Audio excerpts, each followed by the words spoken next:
Here's how to stop the next Nikolas Cruz. Nikolas Cruz was depressed. He cut his arms and posted videos on Snapchat. He killed animals. He threatened fellow students. He hit his mother. He brought bullets to school. Someone close to him called the FBI to report his desire to kill people, erratic behavior, and disturbing social media posts, as well as the potential of him conducting a school shooting. Despite this, Cruz, 19, was able to legally acquire an arsenal of firearms, including the AR-15. Police say he used to slaughter 17 people last week at his former high school in Parkland, Florida. Without a criminal record or a court declaring him mentally incompetent, Cruz was free to arm himself as heavily as he could afford in his home state.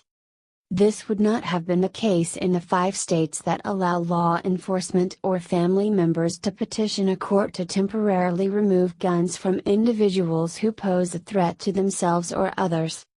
The policy, alternately called a red flag law, gun violence restraining order, or extreme risk protection order, is getting more attention since the mass shooting at Marjory Stoneman Douglas High School.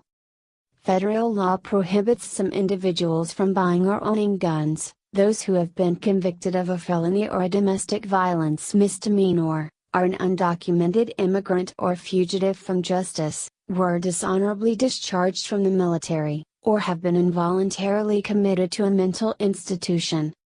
Some states have gone further, passing laws to prevent individuals who are exhibiting red flags, but haven't yet committed a crime, from possessing firearms, explained Robin Lloyd, the Director of Government Affairs at Giffords, the gun violence prevention organization established by the former Congresswoman and shooting survivor Gabrielle Giffords. California, Washington, Oregon, Indiana and Connecticut have approved measures that allow a court to temporarily strip gun rights from people who show warning signs of violence. While each state differs, here's broadly how they work. A concerned family member or a police officer asks a judge to remove guns from an individual they believe is at risk of hurting themselves or others. A temporary order, which typically lasts for a few weeks, can be issued immediately if there's evidence it's needed to prevent imminent danger.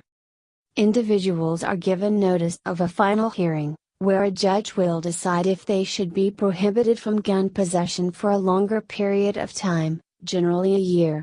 They may contest the evidence against them, and can appeal the decision. In Cruz's case, it's entirely possible that there could have been an intervention beforehand to remove firearms if Florida had a red flag law, said Lloyd, noting that police responded to his family home on dozens of occasions. We know this is a life-saving measure. California was the first state to allow family members to petition a court to remove guns from individuals who exhibit alarming warning signs. The legislation was passed in 2014, a few months after the Isla Vista rampage, in which Elliot Rodger killed 6 people and injured 13. A month before the massacre, his mother contacted mental health officials, saying she was worried about disturbing videos he was posting to YouTube. Law enforcement performed a welfare check, but said their hands were tied. There was nothing legally preventing him from possessing a gun. Similar legislation has been proposed in 18 other states this year. Elizabeth Avor, Legal and Policy Director for Everytown for Gun Safety, said passing red flag laws was a top priority for her organization, even before the Florida mass shooting. We see over and over again that these mass shooters have demonstrated warning signs prior to the act of violence, Avor said. After the Florida school shooting, there is renewed interest, and bipartisan interest, in these laws. Florida State Representative Lori Berman, D., introduced a red flag bill last year, and told HuffPost it received no bipartisan support at the time. Now, it seems like her bill may pick up steam. Prominent Florida Republicans, such as former presidential candidates Marco Rubio and Jeb Bush, have come out in support of the approach. "We haven't had a serious discussion about gun safety in the state of Florida," Berman said, noting that she has introduced at least 7 bills on gun violence prevention during her time in the legislature.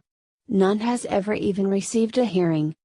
It saddens me that it took this event to have this discussion," Berman said. Representative Salid Carbayal, Democrat California, introduced federal legislation last year that would encourage states to adopt red flag laws with grant money. Carbayal said the approach is sensible and reasonable, and may have prevented Cruz from committing a mass shooting.